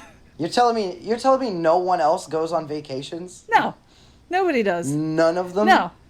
Also, if Visser One is able to get a portable Yeerk pool, how is Thom gonna do it? Thom can do it too. How is he? Why doesn't he get a portable Yeerk pool? Maybe he's not Visser One, so he doesn't get a portable one. They even describe it as like an emergency whatever. You know what'd be amazing? They have no contingency plan. They have no contingency plan for this. What would be amazing is if the whole weekend Thom carried around like a giant 7-Up slushy cup, and the inside isn't slushy, it's just Yeerk pool, and he just carries that around the whole weekend. Yeah, and he's just like, here you go, buddy. Pop his guy out, and then there you go, in and out. No, I mean, there's no other contingency plan. Oh, naturally, I have to kill the father. Yes. That's the best plan we got? Well, that's the conspiracy. There's not one other Yeerk? Or available? it may not necessarily be killing the father, but making the father a controller. Well, yeah, that's fine. What do you mean that's not fine? That's Jake's dad. But that makes sense. Yeah, but like that could also be what they're referring to. It doesn't. His father's life could mean his life of freedom. No, read the line again. Read the line again Hang on, with I what have you to pull said, it up. There was a line that you said where make him less of a problem. Yes. I think it's pretty clear. Wait, less of a problem could be stick a Yeerk in his head, and then he's not going to have problems anymore because he has a Yeerk in his head. That's not what less of a problem means. It could be. I'm not saying it is. I'm saying it could be. Right. It's not specific. That's the point. Yeah. Well, we'll find out on the next episode of morphinbuddies. Yeah, if you want to talk to us, you can email us. Our email address is morphinbuddies@gmail.com. That's morphinbuddies GMAIL.com. Send us a line. Send us a pun that I can read to Gianni, and I'll try to catch him. Send us a good one. Relax. My cat is just like licking me and headbutting me because he wants me to feed him, because he doesn't want to try to eat his hard food, and he's going to try to bite my neck. Oh my god. He's aggressive. He likes to put his paws... He's trying to make sure you're less of a problem. He's trying to make sure I'm less of a problem. He likes to lick my hair and my forehead, and he does it with my boyfriend too. He just likes to clean. Got a bug. That's the boy, you know? That's what he does. So, yeah, send us a line. Send us a pun. I liked your wood teeth one. That was a good one. Yeah, that was like kind of mean-spirited a little bit, but it was funny because it came out of nowhere. Also, that was a winner. I kind of sort of stole that joke from Wizard People, dear reader. If you know, you know. But it was funny in the moment. It was talking about the Quidditch player. You didn't see Wizard People, dear reader. You don't know what I'm talking about. No. I have to send you a link. I'll send you the wood pile for a mouth clip. Yep. My life is so insane. I read Rat Bohemia, and then I read one of these Animorphs books. That's my life. Like, that's my life summed up. Do you know what Rat Bohemia is about? No, I don't. It's literally just about like this small group of like lesbians who are friends with this one gay guy. And all that happens is they just keep noticing that all of their friends keep dying of AIDS, and they just have to keep enduring it. And then the gay guy also dies of AIDS. The spoilers for Rat Bohemia. It's been out long enough. You can read it. But oh my god! Yeah, it's just about people depressing. dying of AIDS for like 250 pages. And then I read that, and then I read these Animorphs books, and that's what my life is like. That's what I do on a day-to-day basis. And then I'm planning like 18 fucking bachelor parties. That's my life. So, oh yeah, you get to do that. Yeah. Do you want to hear something that would cheer you up? So forgive me for eating a toothpick and drinking Snapple on the pod. That's how I cope with stress. Yes, I do want to hear something that'll cheer me up. Go ahead. So this is just something that came up in conversation with a friend of mine earlier this week at work, where there was an idea floating around on Tumblr years ago, where like a great reality show idea would be you get a bunch of gay men living in a house together, and there's one straight guy, and they have to try to each week there's a different challenge, and then they have to vote somebody out, and the straight guy has to make it until the end. And if he makes it to the very end, he wins a bunch of money. But here's the twist. Everybody in the house is straight, and they all think they're the one straight man. So they have to pretend to be gay, but also not give themselves away as the straight man. And I think that would be hilarious. I think that would be fantastic. That does sound very funny. Here's the problem. Yeah. You can't have more than one season. Everyone's going to pick up. No, yeah, exactly. You can't have more than one season, but it'd be a fun one season. So you got to brace for that. Two though, do you give everyone money at the end or no one money? I think it's more of a, we got you. So no one everybody goes home. So no one gets money. Nobody gets anything except a participation trophy. You promised the money and you won't give them money. Great. No, it's like, wasn't there a cruel reality TV show years ago where they pretended they brought in bad singers and they told them that they were good singers, and then by the end the person that was the worst singer wins the show, and they reveal you're not actually a good singer, you're actually the worst singer, and America has voted for your terrible voice. And it's just like, that is devastating. That's not okay. That's so sad. That was a real thing. That was a real thing. That hurts my... I think that was also one season. Yeah, I could see why, though. I could see why that one. I don't know what it was called, but that was the thing. The early 2000s were a crazy time for reality. Yeah. Terrible time. But America's Next Top Model, I will always keep going back to that over and over. I love that trash pile of a show. No, there's great ones. There's a lot of great reality TV out there. I watched one the other day that I was like, oh my god, you got to watch this. Like, I was like, I'm telling everybody in my life about this. It's called what is it? Have you heard of Are You the One? No. So it's like it was like an MTV show where basically there's this unseen psychiatrist or group of psychiatrists, I'm not exactly sure, but basically they have evaluated this group of people. I can't remember if it's 16 or 14, but it's one of those two. We've evaluated this group of people, and we found out that there's exactly this perfect match based on what these people want in life, what their goals are, the type of person they are, through interviews with their family, through interviews with some of their exes. This is the exact type of partner that they should be with. And so they've gone through so now they put all these people in a house. They put them in one house together. They say, you guys have to figure out who your perfect match is. And so they, at the end of every episode, everybody will go 2 by up. 2. The 2 by 2. And then the show will tell them how many perfect matches they have, not who the perfect matches are.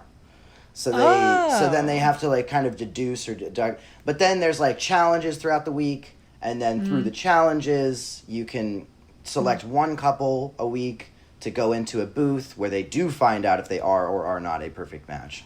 And so then that also has ramifications on other things. Now, the reason I say that more information than you need, here's the thing, okay? Are You the One? Fine show. Interesting. If you're going to watch it, you only have to watch, and this is a must-watch. You must watch this. If you've listened to this episode now for almost 2 hours, you have to watch this at this point, okay? Thanks, folks. It is called Are You the One? Season 8. And the reason that you have to watch Season 8, because it is the first and subsequently the last season where they did an all-queer season, where everybody on the season is like completely pansexual, open to any and all bodies. Yeah. Immediately, this season gets so chaotic, Casey.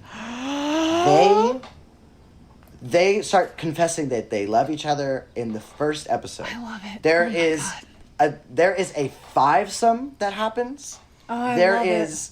There is a person who has sex with someone one night. They sleep together for the first time. That person goes to bed. They sleep with somebody else. Then they go back into the bed with the first person that they slept with, and they cuddle up with them for the night. It's bananas.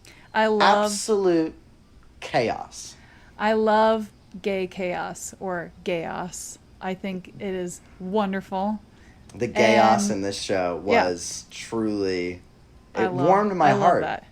But literally, the producers were like, yeah, we can never do this again. Just go wild. No, you have to keep doing it. They were like, we could never... It was so chaotic, they were like, we could never have another queer season of this show. It's too chaotic. More. This is great. This is like, I also just mentioned to Gianni recently, I was like, have you started watching The Ultimatum yet? And he said, no. The Queer Ultimatum, this second season of Queer Love, chaos.